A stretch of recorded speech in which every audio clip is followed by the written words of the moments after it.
is Africa Tech Friday. Issues of falling standards of education in developing countries has become the focus of debate among stakeholders who at various points are raising concern over the use of ICT in the ICT at the primary and secondary levels, although the usage is more prominent in private secondary schools than in public schools. In private schools, only few teachers use ICT as a learning and teaching tool, and in some schools the facilities are not used at all. Well, joining us on the show now to discuss further is founder TechQuest, Charles Emembolu. You're welcome to Network Africa. Thank you. It's a pleasure having you on the show. Now, how can we improve the use of technology by teachers in schools?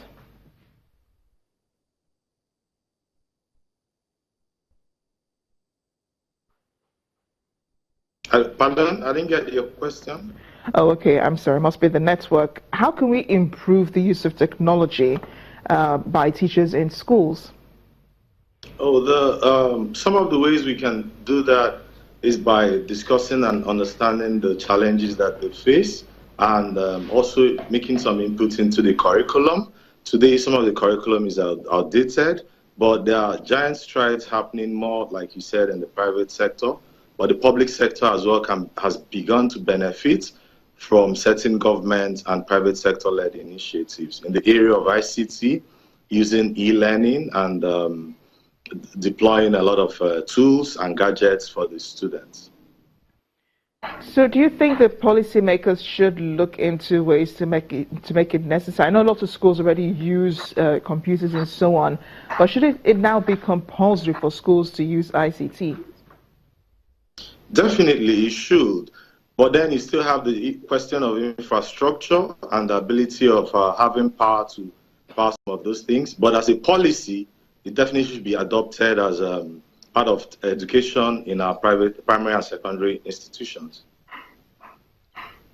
I know the worry for many schools and many parents is what children do online. There are lots of distractions for kids online, especially when they get on a computer. How can you prevent them from being distracted and help them focus on what they should be focusing on in schools? It requires deliberate action. So like we discussed the policy area, it's also important that the teachers or the school administrators are educated enough and that the right tools and software are deployed. If you do that properly, you're able to have restrictions on software and on the gadgets that they may use, including computers or tablets, such that they only get access to things that foster their education rather than things that distract them from their education. So the proper use of e-learning tools, ICT labs that are customized for either the primary, the secondary, or the tertiary institutions will go a long way in improving our adaptation and bridging the gap that we currently exist in a country like Nigeria and the rest of the world. And how do you prevent addiction? Because many children don't open books anymore. Everything is on the computer. I think that's an unfounded fear. There's no need to prevent addiction to digital means. Even though books are not going to go away in the very near future, there's absolutely nothing uncomfortable about kids learning right using tools like phones, tablets, or computers. I pretty much do a lot of my work. I think more on my computer, I think more on my tablet and on my phone.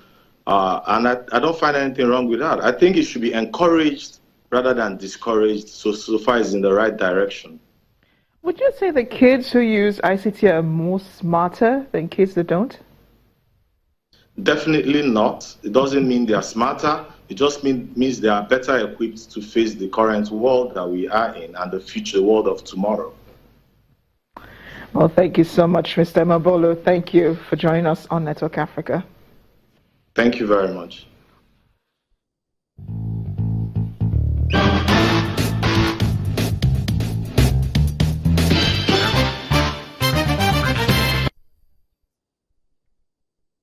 We're back to looking at issues on the continent. United Nations peacekeeping chief Herve Latsu says he does not want to add what he calls salt to the wound, but the conclusions of the report, which recommended the removal of Kenyan Lieutenant General Johnson Ondieki from his position as force commander in South Sudan, were, quote, irrefutable. Speaking to reporters today, Latsu said there was a degree of responsibility on his department as a whole for peacekeepers' actions as violence took place in Juba in July. He regretted the Kenyan government's decision to withdraw its troops from the peacekeeping mission, saying that assessments were being made for the consequences that this has on the Regional Protection Force that was decided upon by the Security Council recently, and they're doing their best to bring this into existence.